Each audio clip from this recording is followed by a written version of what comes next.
Hi everyone, I start करते हैं अपने एसपीएम सेक्शन का स्टडी नोट नंबर 1 जिसका नाम है conceptual framework of performance management. ये हमारा जो स्टडी नोट है ये 8 मार्क्स की वेटेज रखता है। हमारे एग्जाम में 8 नंबर का क्वेश्चन इस वाले स्टडी नोट से आ जाता है। तो आइए अपने एसपीएम का पहला स्टडी नोट स्टार्ट करते हैं। Study note number 1, differentiate between performance management and performance appraisal. तो आइए पहले एक डिफरेंस देखते हैं, परफॉर्मेंस मैनेजमेंट और परफॉर्मेंस अप्रेजल में डिफरेंस क्या होता है। एक थ्योरी स्टडी नोट है, प्योर थ्योरी है, आपको समझकर इसको याद करना है। Performance management, performance appraisal, it focus on values and behavior as well as objective, it focus on quantified objective। तो जो हमारा परफॉर्मेंस मैनेजमेंट है ये रुपयों में भी काम करता है और ये एम्प्लॉय का बिहेवियर क्या है उस पर भी फोकस रखता है। पर जो हमारा परफॉर्मेंस अप्रेजल है ये सिर्फ क्वांटिटेटिव अप्रोच को यूज करता है, कितना हमारा प्रोडक्शन हो रहा है, कितना हमारा आउटपुट आ रहा है, तो ये क्वांटिटी में डील करता है। Second point, it owned by line manager, it owned by HR department. तो ये जो हमारा जो मैनेजमेंट है, परफॉर्मेंस मैनेजमेंट है, इसको कौन संभालता है? हमारे लाइन मैनेजर्स। और हमारे परफॉर्मेंस अप्रेजल को कौन संभालता है? हमारा HR department. It does not use any rating. जो हमारा परफॉर्मेंस मैनेजमेंट होता है उसमें रेटिंग्स का कोई भी यूज नहीं है, किसी की तुलना नहीं होती, किसी को हम रेट नहीं देते। पर जो हमारा परफॉर्मेंस अप्रेजल है उसमें रेटिंग का यूज होता है।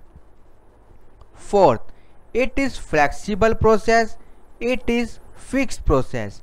तो हमारा परफॉर्मेंस मैनेजमेंट एक फ्लेक्सिबल प्रोसेस है और हमारे परफॉर्मेंस अप्रेजल एक फिक्स प्रोसेस है। It is a joint process, it is a top down process. Performance management मिलकर होता है और परफॉर्मेंस अप्रेजल एक टॉप डाउन अप्रोच है। Sixth difference, it is a continuous review on work, it is an annual appraisal meeting. तो performance management एक continuous review है एक वर्क पर, यानी कि एक वर्क को देखते रहना, कंटिन्यू देखते रहना परफॉर्मेंस मैनेजमेंट कहलाता है।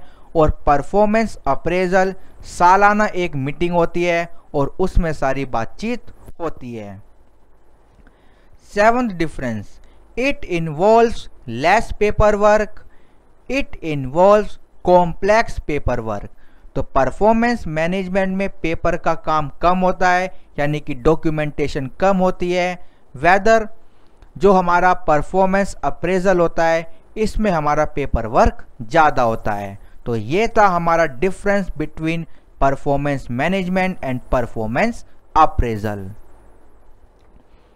नेक्स्ट टॉपिक है हमारा component of performance management. Performance management के क्या क्या कंपोनेंट्स हैं आइए एक बार देखते हैं।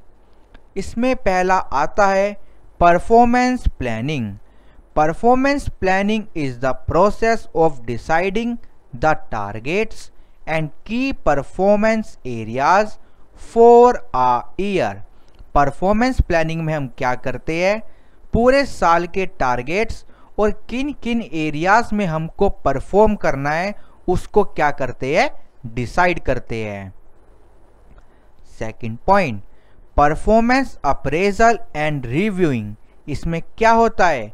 The appraisee fills up the self appraisal form and also describe his her achievements in qualifiable terms. तो जो अप्रेजी होता है जिसका हम टेस्ट कर रहे हैं, जिसको हम जज कर रहे हैं, वो एक सेल्फ अप्रेजल फॉर्म को फिल करेगा और उसमें बताएगा कि कौन कौन सी अचीवमेंट उसने अचीव करी। आफ्टर विच द अप्रेजर कौन, जो चेक कर रहा है, offers the final rating for the achievements of the appraisee oblique employee.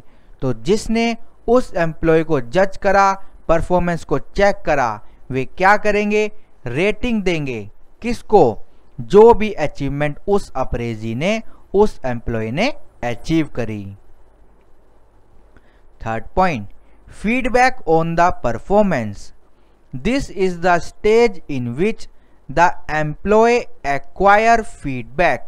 तो जो एम्प्लॉय होता है वो क्या करता है, फीडबैक को लेता है किससे, अप्रेजर से, यानी कि जो उस एम्प्लॉय को जज कर रहा है, अबाउट एरियाज ऑफ इम्प्रूवमेंट, कि उस एम्प्लॉय को किस किस एरिया में इम्प्रूव होने की जरूरत है, ये सब चीज अप्रेजर से पूछता है। Fourth point, rewarding good performance.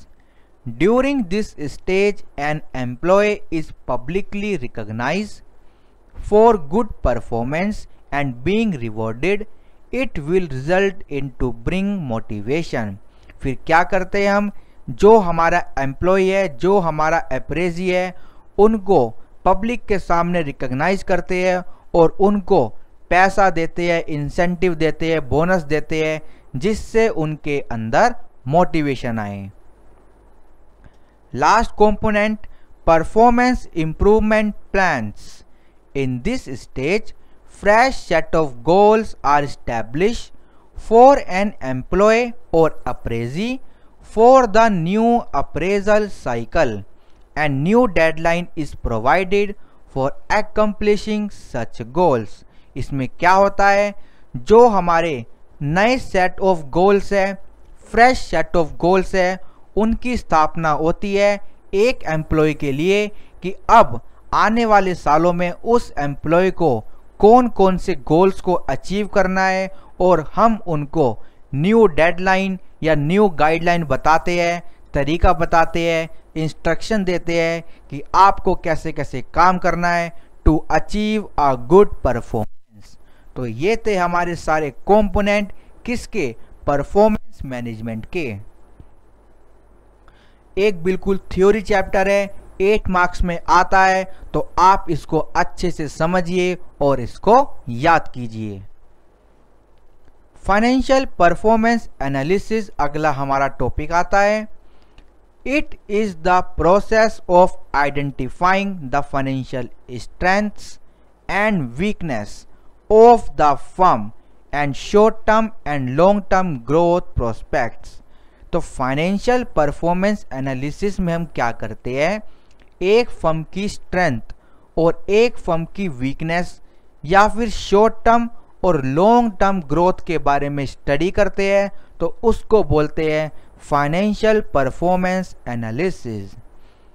Financial performance analysis involves the use of financial statement, that is balance sheet, income statement और कैश फ्लो स्टेटमेंट। तो फाइनेंशियल परफॉर्मेंस एनालिसिस में क्या क्या होता है, हमारी फाइनेंशियल स्टेटमेंट की स्टडी होती है, जिनमें बैलेंस शीट आती है, इनकम स्टेटमेंट यानी कि हमारे प्रॉफिट एंड लॉस अकाउंट आते हैं, और हमारी कैश फ्लो स्टेटमेंट भी आती है। Explanation, balance sheet shows the financial position, that is asset and liabilities of the firm at a given point of time. Balance sheet क्या बताता है, फाइनेंशियल पोजीशन को, यानी कि कितनी प्रॉपर्टी, कितनी संपत्ति और कितनी हमारी देनदारी है एक पॉइंट ऑफ टाइम पर। Second point, income statement reflects the performance of the firm over a period of time. Income statement क्या बताता है कि एक फर्म की परफॉर्मेंस क्या है एक पीरियड के लिए। Third point, cash flow statement demonstrate cash accrual for the period, एक पीरियड में कितना कैश का इनफ्लो और कितना आउटफ्लो हुआ ये बताती है हमारी cash flow statement.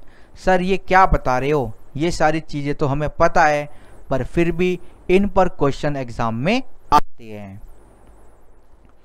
Benefits of financial performance analysis, जो हम ये फाइनेंशियल परफॉर्मेंस एनालिसिस कर रहे हैं इसके फायदे क्या क्या है। फॉर ट्रेड क्रेडिटर, इससे फायदा हमारे क्रेडिटर्स को होता है। क्यों? क्योंकि trade creditors are interested in the liquidity of the firm, firm के अंदर लिक्विडिटी कितनी है, कैश क्षमता कितनी है, ये जानने की उत्सुकता किसको रहती है, क्रेडिटर्स को, क्योंकि उनको फर्म से पैसा लेना होता है।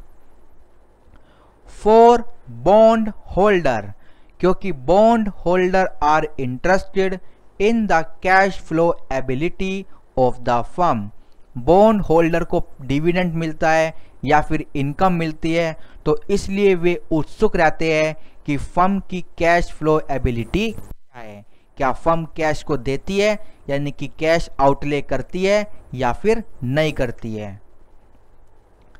For investor, because investors are interested in present and expected future earning as well as stability of these earning, जो इन्वेस्टर होते हैं वे उत्सुक रहते हैं ये जानने में कि कंपनी की अभी अर्निंग क्या है, फ्यूचर में क्या होगी, क्या अर्निंग स्टेबल रहेगी या फिर नहीं रहेगी। तो इन्वेस्टर के लिए भी जो हमारा फाइनेंशियल परफॉर्मेंस एनालिसिस वो फायदेमंद रहता है। और ये होता कैसे है, हमारे बैलेंस शीट से, हमारी इनकम स्टेटमेंट से और हमारी कैश फ्लो स्टेटमेंट से। For management, management are interested in internal control, better financial condition and better performance, हमारे मैनेजमेंट के लिए जो हमारा फाइनेंशियल परफॉर्मेंस एनालिसिस है ये क्यों फायदेमंद होता है, क्योंकि हमारा मैनेजमेंट एक अच्छा इंटरनल कंट्रोल चाहता है, एक बेटर फाइनेंशियल कंडीशन चाहता है कि उनको पैसा टाइम पर मिले और पैसा रीजनेबल मिले और उनकी परफॉर्मेंस भी अच्छी हो। Areas of financial performance analysis, financial performance analysis के एरियाज कौन कौन से हैं। वर्किंग कैपिटल एनालिसिस, आप वर्किंग कैपिटल के ऊपर स्टडी कर सकते हो। फाइनेंशियल स्ट्रक्चर एनालिसिस, आपकी कंपनी का यानी कि आप जिस कंपनी में इन्वेस्ट करने जा रहे हो उस कंपनी का फाइनेंशियल स्ट्रक्चर क्या है, आप उसका भी एनालिसिस कर सकते हो। एक्टिविटी एनालिसिस, एक कंपनी की उत्पादन की क्षमता क्या है, यानी एक कंपनी का प्रोडक्शन क्या है, उनकी वर्क ऑफ एक्टिविटी का फ्लो क्या है, आप इसकी भी स्टडी कर सकते हो। और प्रॉफिटेबिलिटी एनालिसिस, ये तो सभी करते होंगे कि एक कंपनी का कितना प्रॉफिट हो रहा है और कितना प्रॉफिट होगा। Tools of financial performance analysis, अब हमने ये तो देख लिया कि हम फाइनेंशियल परफॉर्मेंस एनालिसिस करेंगे, पर इसके लिए टूल्स क्या क्या है। First, ratio analysis, ratio express the numerical relationship between two or more things. This relationship can be expressed as percentage, fraction or as proportion of number. तो रेशो दो चीज़ों के बीच का न्यूमेरिकल रिलेशन होता है, ये परसेंटेज में भी हो सकता है, फ्रैक्शन में भी हो सकता है और प्रोपोर्शन ऑफ नंबर में भी हो सकता है। Second point and important point, क्योंकि इस पे प्रैक्टिकल क्वेश्चन है, comparative financial analysis. It take place when financial statements of 2 or more financial year are given for a company. तो जब एक कंपनी की 2 या 2 से ज़्यादा सालों के फाइनेंशियल हमको गिवन है, यानी कि फाइनेंशियल स्टेटमेंट गिवन है, तो हमको क्या करना होगा, उनको कंपेयर करना होगा तो इसीलिए इसका नाम है कंपैरेटिव फाइनेंशियल एनालिसिस। और इसमें क्या होगा, we have to compute net increase oblique decrease in the rupee term, रुपयों के टर्म में, as well as in percentage between such two financial year. तो दो फाइनेंशियल के बीच में कितना बदलाव हुआ, कितना इंक्रीज हुआ और कितना डिक्रीज हुआ, ये हम देखेंगे और परसेंटेज भी इनके बीच की निकालेंगे। थर्ड, तीसरा टूल आता है common size financial analysis. It is also known as component percentage statement और एज वर्टिकल स्टेटमेंट। तो इसके दो नाम और क्या निकले, कंपोनेंट परसेंटेज स्टेटमेंट और वर्टिकल स्टेटमेंट।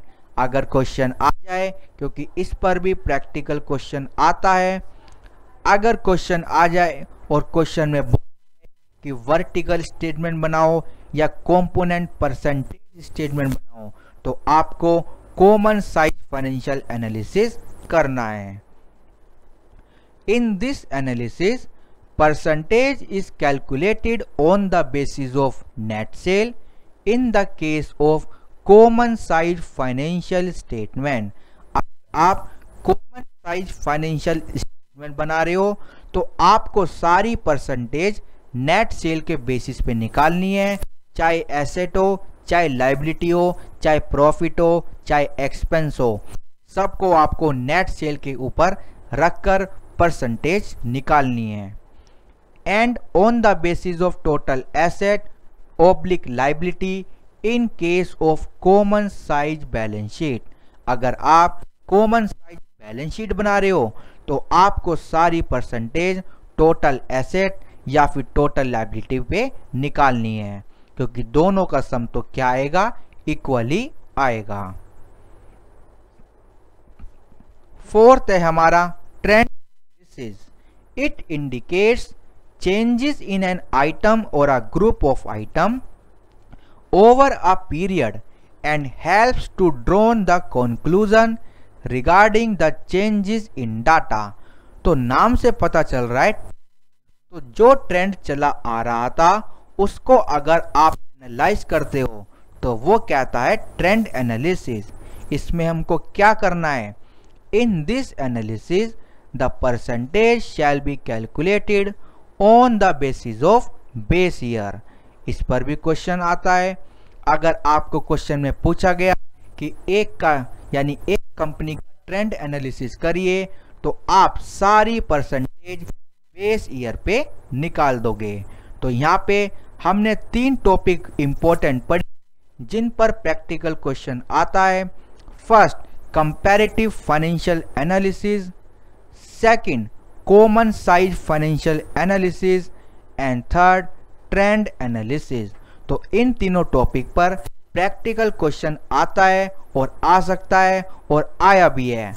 इसके ऊपर प्रैक्टिकल क्वेश्चन हम जरूर करेंगे। इसके बाद हम स्टार्ट करेंगे अपना अगला topic, supply chain management. Okay,